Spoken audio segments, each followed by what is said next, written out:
লাইফত কেতিয়া কি হয় কবই নোৱাৰো হঠাৎকে আহিব লগা হল কলকাতা পিছে থাকিম কত দেখাই আছে আমাৰ কলকাতাৰ ঘৰটো গাইজ ওয়েলকাম টু কলকাতা আমাৰ ঘৰত বলো ফাইনালি আমি আহি পালো আমাৰ কলকাতাৰ আপোন ঘৰত যেটো আছিল ইয়েপ্লু সাৰ্ভিস এপাৰ্টমেন্টছৰ ফালৰ পৰা এটা 2 BHK এপাৰ্টমেন্ট দূৰদূৰণিত আহি আপোন ঘৰ এখন পালে তাতকে বেছি আৰু একোৱে নালাগে সঁচা কথা ক'ব গ'লে ইয়াতে সকলো সা সুবিধা আছিল আমাৰ ঘৰটো বেছি 2 BHK আছিল দে ইয়াতে সকলো বস্তু ৰেডি আছিল লগতে ধুনীয়া এটা এটাচ বাথৰুমো আছিল দুটা ৰুমৰ লগতে বেলকনিও আছিল গোটে কলকাতাখন চাবৰ কাৰণে লগতে এটা কথা ক'ব গ'লে ইয়াৰে ওচৰৰ মন্দিৰত আমি সন্ধিয়া আহিলো পূজা কৰিলো ধুনীয়াকে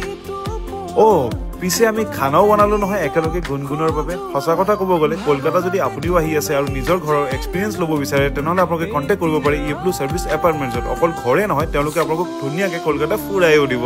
তো কণ্টেক্ট কৰিব নাপাহৰিব দেই যদি আপুনি কলকাতা আহি আছে আৰু নিজৰ এখন ঘৰ বিচাৰি আছে